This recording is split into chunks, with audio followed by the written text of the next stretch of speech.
Okay. Okay, so hello everybody. Today we're joined with Mark Comerford, Technical Director from Comera Science, and also Ryan Kendrick from Dynamic Tape. And this is myself, Lincoln Blandford, Head of Education for Comera Movement Science. We're going to explore a little about some of the ideas about working with both the kinetic control approach, but also with Dynamic Tape as well. So it's great to see you both, guys. So hello. Hi, Lincoln. How you going? Yeah, I'm good. Good to see you again, Ryan. Yeah, likewise, Mark. So we've got quite an interesting link up today. I'm up in the UK, Mark's in Australia, and Ryan, you are in? I'm in Vanuatu.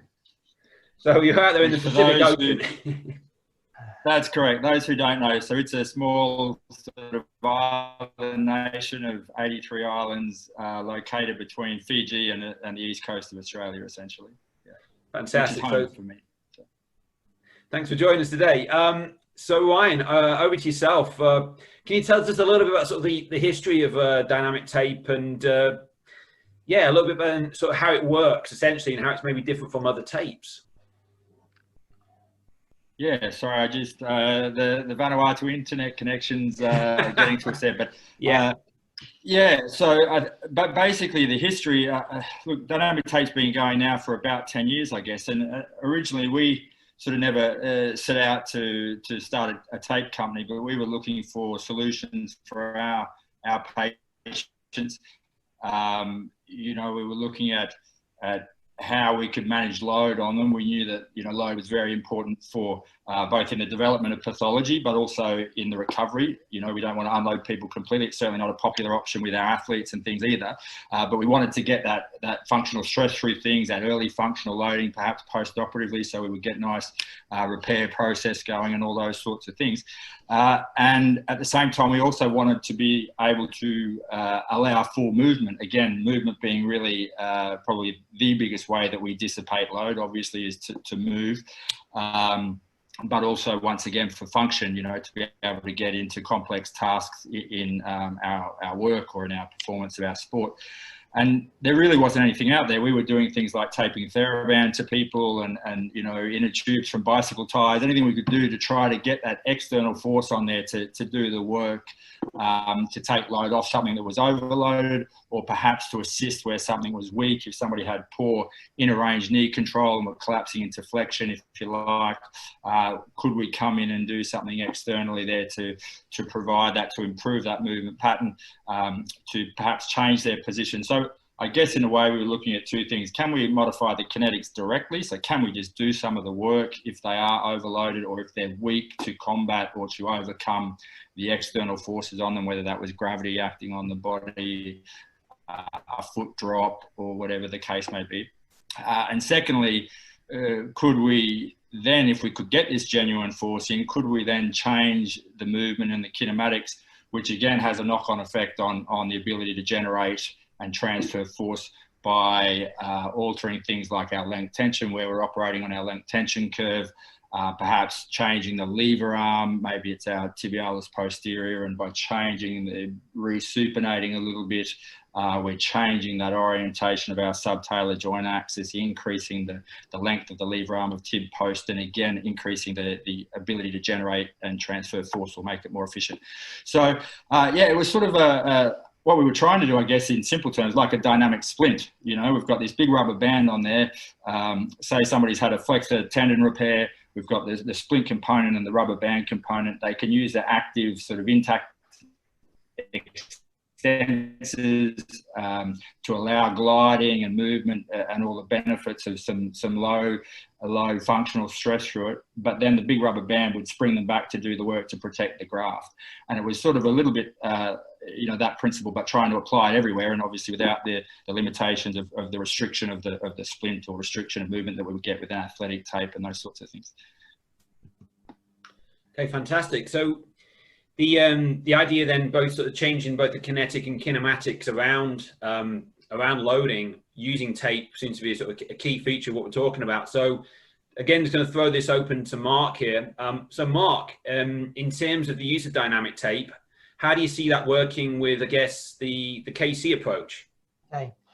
Yeah, so the the Casey approach, has a couple of key components to it. It's looking at, the direction and the coordination of control of direction and at the site and direction, and also looking at the recruitment synergies between the muscles that provide movement or control movement or create restrictions.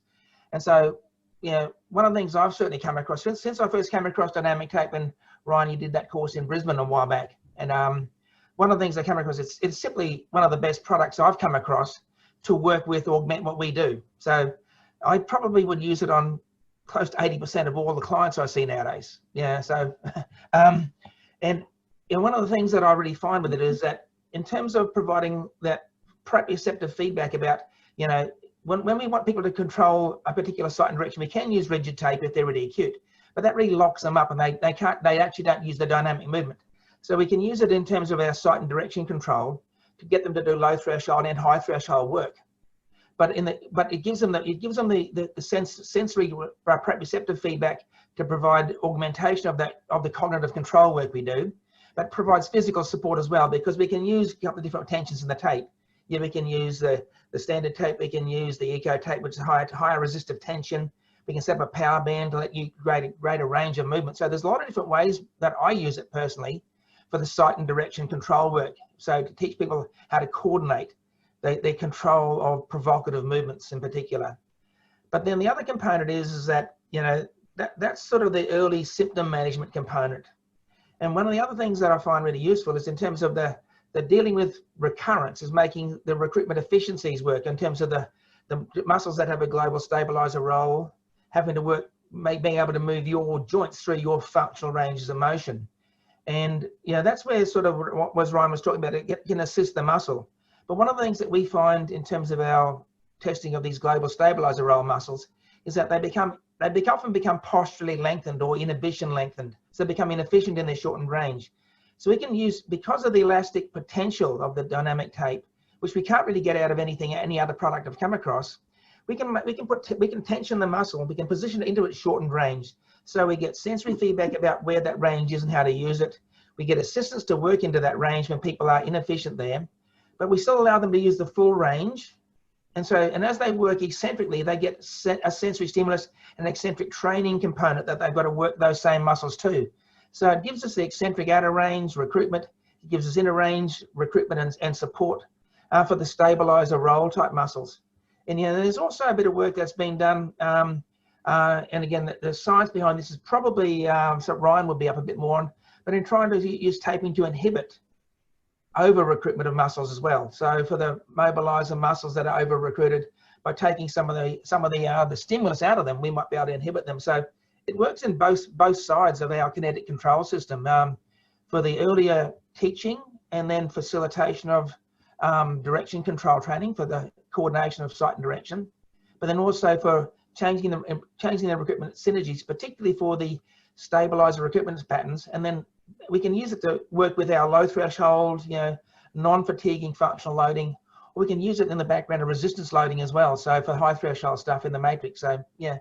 So I was just thinking on that. So hearing you talk about that. So in the early stage, I guess, with our coordination type efficiency work, the sight and direction work, move this, let's not see any observable movement at that, as it were, that sort of idea. We're offering that sort of additional proprioceptive input to the patient, the client.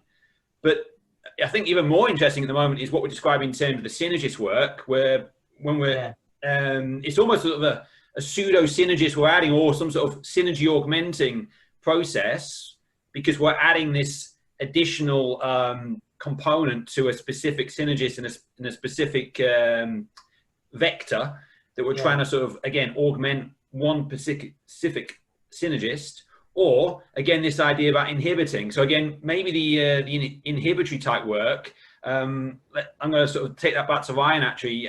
Ryan, any sort of ideas on this sort of inhibitory type idea that we've been talking about there? Yeah, look, I think if you look at the basic physics of it, ultimately we're a body, quite literally, but we're being acted upon, and acting upon our environment. And we have to be able to transfer load to a racket to a ball and those sorts of things. And so you know, at certain times, what we find is that, you know, say we have somebody post cruciate ligament reconstruction, you know, and they have, you know, inhibition of their quadriceps and poor ability to maintain that inner range quadriceps control, you know, and ultimately what we're looking at is that load acceptance phase, gravity acting on the mass of the body, and can they generate a significant or a sufficient extension moment at the knee to control that flexion moment that's being imposed on them. And the basic physics, it's basic, as you say, a vector summation there, or vector addition. If we can apply a force, a genuine mechanical force externally, then we can basically complement or between what we have with our quads and what we have with the tape, we can then overcome that force. And there's some nice videos that we have actually of people who have had nerve injuries, so compression injuries or transection injuries of nerves where they actually don't have any real active movement, if you like, of the wrist extension, say in radial nerve. Actually, one was posted literally today, this morning on Facebook.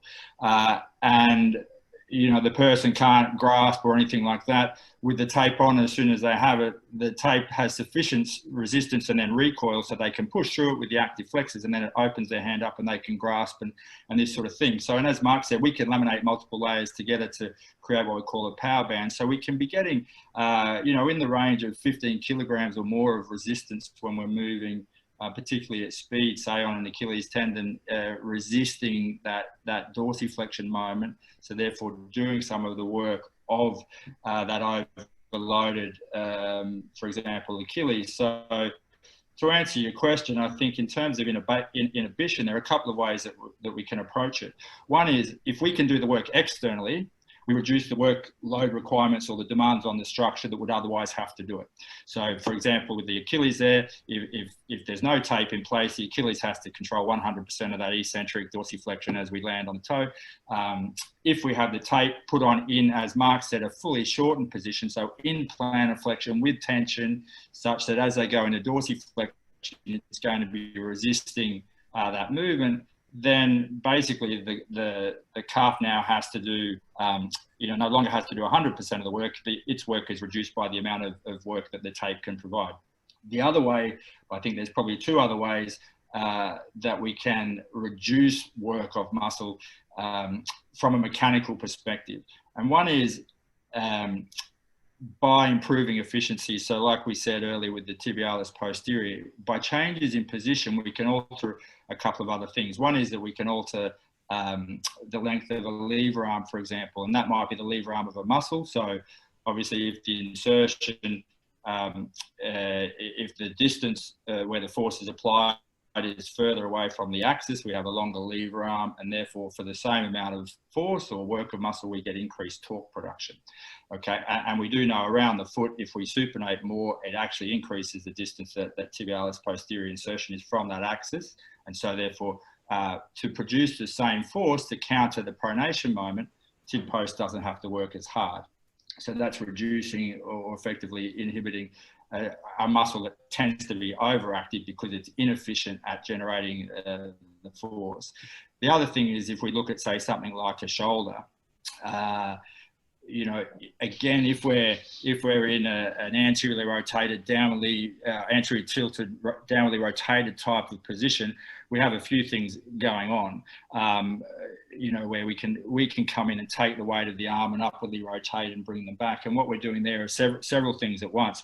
One is, if we're in that downwardly rotated position, those upward rotators, our middle and lower fibers of trapezius and so on, tend to be elongated. So they're at length and therefore in an inefficient position to generate force themselves. So actually by bringing them back into a better position, we can better recruit those. And in doing so, we can then get that reciprocal inhibition, if you like, of some of those overactive downward rotators. So it's not that we're, you know, putting a tape over a muscle to try to get some neurophysiological inhibition. I think the jury is sort of a little bit out on how that works. You know, certainly some of the things that we thought worked have probably been shown to be a little bit different to how we understood it. Certainly, Dr. Carolyn Alexander out of the UK and their colleagues have done a number of studies looking at taping across muscle and along the line of muscle, and the idea with lower facilitation, and if we taped across the muscle, maybe levator scapulae or something like that, we would get inhibition. And they looked at your Hoffman reflex, so your motor neuron pool excitability basically, and they showed actually that taping along lower trapezius created inhibition rather than facilitation from a motor neuron pool level. And taping across it didn't do anything. And then they repeated that on the calf and they found the same thing. Now, they were in asymptomatic people. We don't know if people in pain behave the same way as people who aren't in pain. We don't know if certain muscle groups, because we know muscles have different roles, so we don't know if certain muscle groups behave differently or not. So there's a lot of unknowns around some of that in terms of the neurophysiological side of it. But in terms of the loading side, we know that load, as I say, is a key driver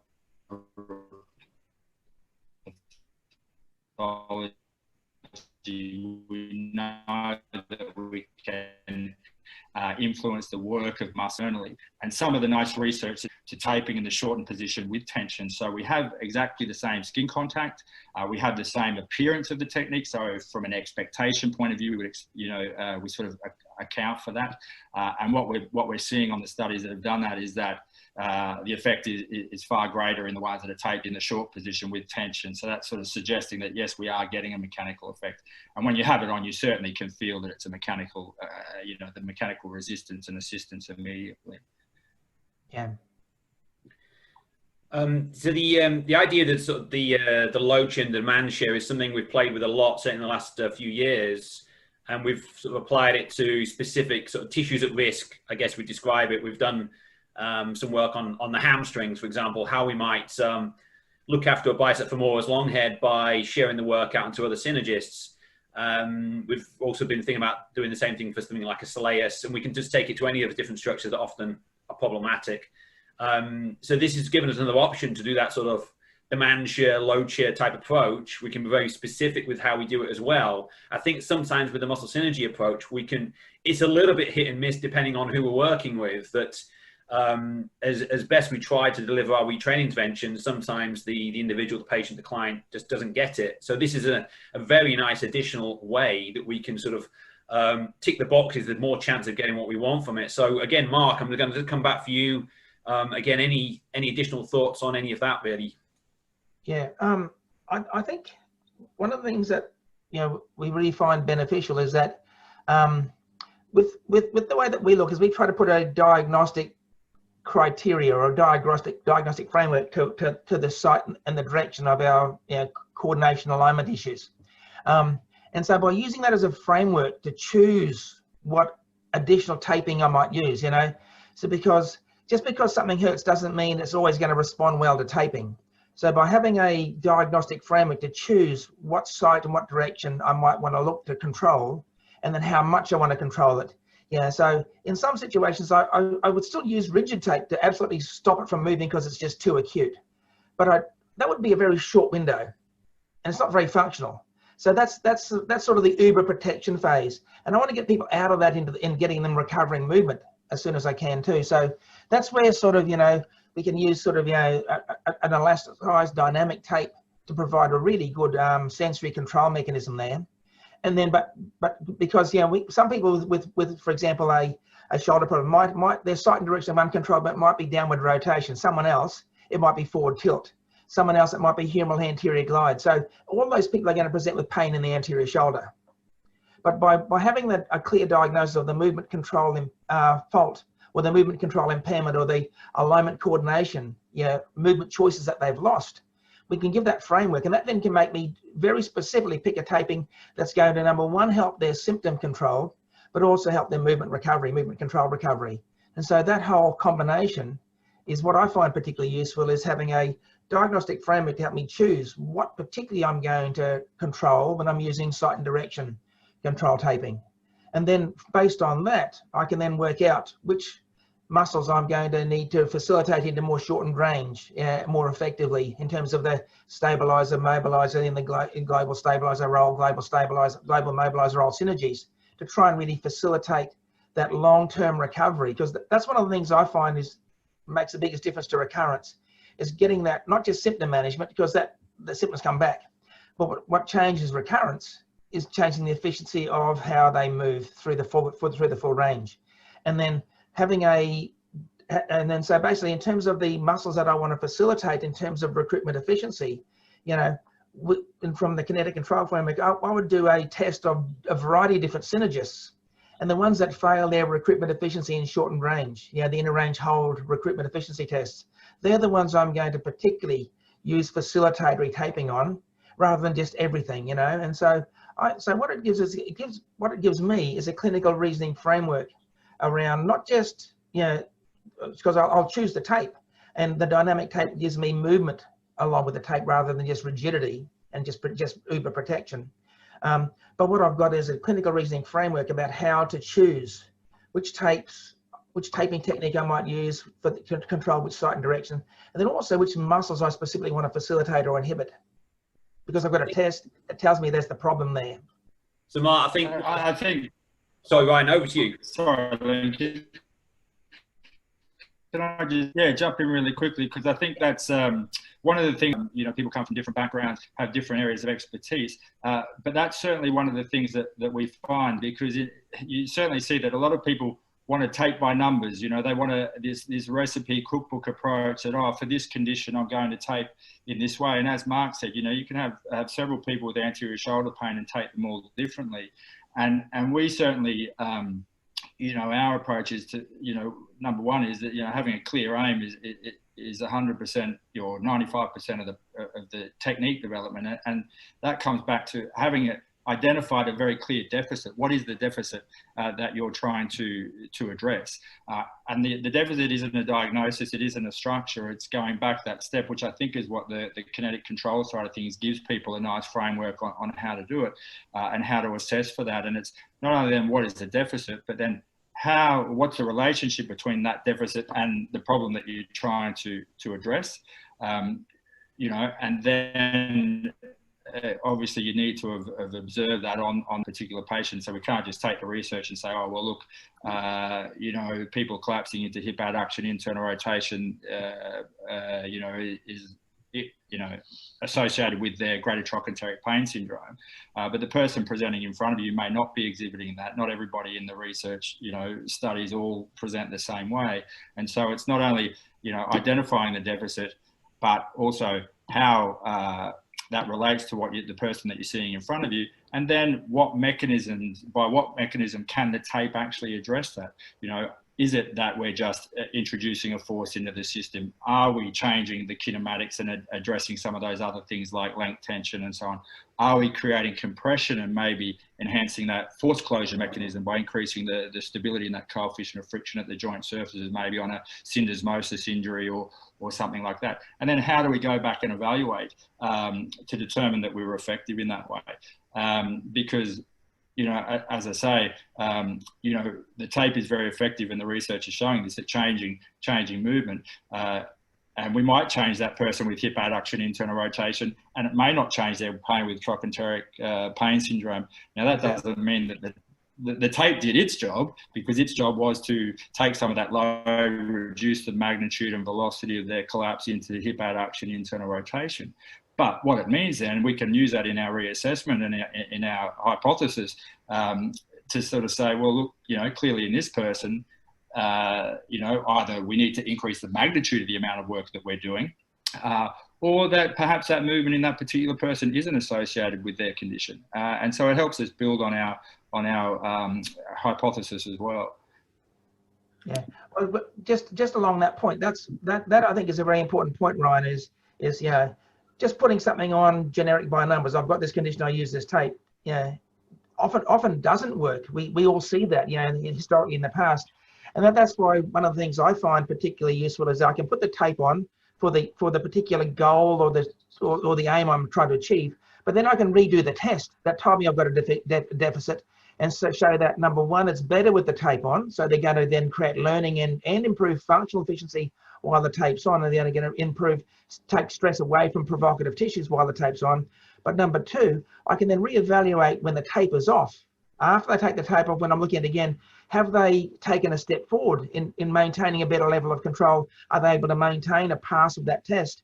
Or, you know, have they improved but not fully there yet? So part of that that's a really important part of clinical reasoning, clinical framework. We've got to come with a diagnosis. We've got to provide an appropriate intervention, and whether we use taping or whether we're using movement control or combinations of that cognitive exercise and movement control, they all work great together. But then we want to reassess the effectiveness of with the tape on, and has that created a learning response? Has that created a structural response over time that then we don't need to use it forever, you know? Okay, guys. Correct. And it can give great buy-in from your patient too, because they see, you know, they can see the effect that you've had, and therefore that helps with your compliance with their exercise and everything else. So important, yeah. You know, so there's all those things, not to mention things like, you know, beliefs around self-efficacy and, oh, look, you've changed my pain immediately, so I'm not going to be stuck with it for the rest of my life, and things like this when you start getting into some of your more persistent pain cases. So there's a lot of additional things, if you like, beyond just taking some load and changing some movement. Yeah.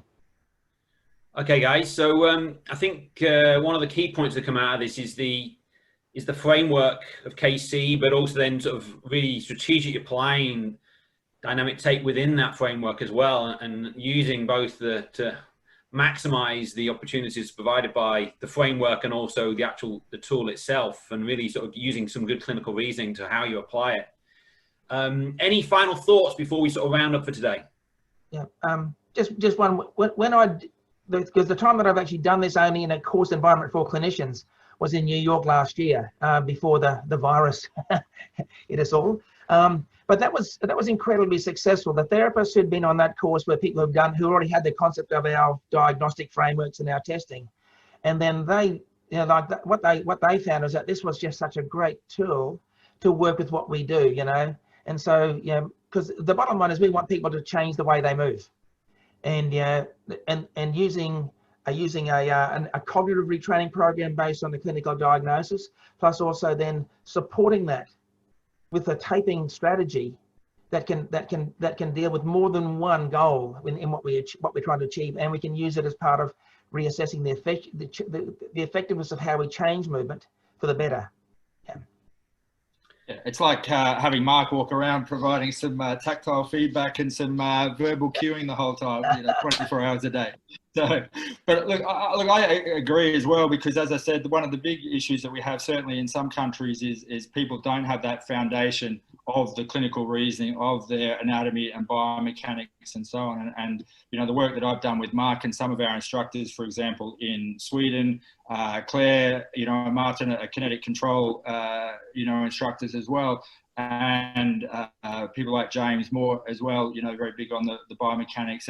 And so what we find is that it really does give people the basis to build their techniques from, and to develop that very clear aim to identify those deficits and the relationship, and then to develop a technique to address it.